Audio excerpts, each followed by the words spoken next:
এই মুহূর্তে আবহাওয়া দপ্তরের গুরুত্বপূর্ণ খবর। চলতি মে মাসেই পরপর দুটি নিম্নচাপের সম্ভাবনা। তার মধ্যে একটি নিম্নচাপ ঘূর্ণিঝড় রূপে উপকূলে আছড়ে পড়ার সম্ভাবনা রয়েছে।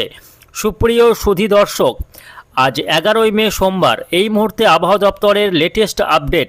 আগামী 15ই মে শুক্রবার মধ্য বঙ্গোপসাগরে গভীর নিম্নচাপ তৈরির সম্ভাবনা, যা পরবর্তীতে আরও শক্তি বাড়িয়ে ঘূর্ণিঝড় রূপে পশ্চিমবঙ্গ অথবা বাংলাদেশ অথবা উড়িষ্যার উপকূলে আছড়ে পড়তে চলেছে বিধ্বংসী ঘূর্ণিঝড়, যা ঘন্টায় সর্বোচ্চ 100 থেকে 120 কিলোমিটার গতিবেগ নিয়ে উপকূলে আছড়ে পড়তে পারে।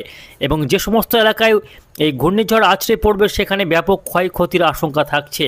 এই মুহূর্তে সরাসরি উপগ্রহ চিত্র অর্থাৎ স্যাটেলাইটে ধরা পড়ছে সেই ঘূর্ণিঝড়ের ছবি। দেখুন, মধ্য বঙ্গোপসাগরে আগামী 15ই মে একটি গভীর নিম্নচাপ দেখা যাচ্ছে, যেটা সেই মুহূর্তে 90 থেকে 98 কিলোমিটার গতি নিয়ে মধ্য বঙ্গোপসাগরে তাণ্ডব চালাবে।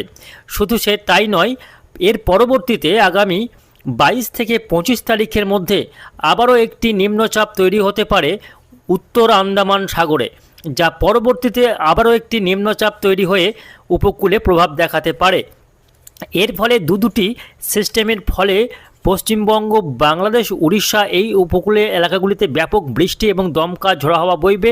ঘন্টায় সর্বোচ্চ 70 থেকে 80 কিলোমিটার গতিবেগে দমকা ঝোড়ো হাওয়া এবং ভারী বৃষ্টি হতে পারে। বিভিন্ন এলাকায় প্লাবনের আশঙ্কা রয়েছে।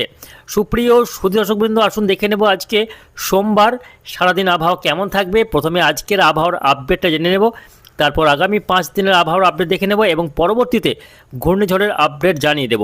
তো অবশ্যই ভিডিওটিকে শেষ পর্যন্ত দেখবেন এবং প্রতিদিন আপনাদের জেলার আবহাওয়ার আপডেটগুলি পাওয়ার জন্য অবশ্যই আমাদের এই চ্যানেলটিকে সাবস্ক্রাইব করে সঙ্গে থাকবেন।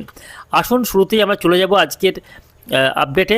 প্রথমে দেখে নেব উপগ্রহ চিত্র কি বলছে। এই মুহূর্তে দেখা যাচ্ছে যে আজকে সকাল থেকে সোমবার উত্তরবঙ্গ এবং দক্ষিণবঙ্গের আকাশ পরিষ্কার, কোথাও সেভাবে মেঘলা আকাশ দেখা যাচ্ছে না। শুধুমাত্র উপকূলীয় কয়েকটি জেলা রয়েছে, তার মধ্যে রয়েছে 2 24 পরগনা, 2 মেদিনীপুর, কলকাতা, হাওড়া, হুগলি এবং বাংলাদেশের খুলনা, বরিশাল, চট্টগ্রাম। এই উপকূলীয় জেলাগুলিতে আজকে বেশ খানিকটা বেলা পর্যন্ত আকাশ মেঘলা থাকবে, তবে বেলা হলেই আকাশ পরিষ্কার হওয়ার সম্ভাবনা। আজকে সারাদিনই আকাশ পরিষ্কার এবং শুকনো আবহাওয়া থাকবে। তাপমাত্রা পাল্লা দিয়ে বাড়বে।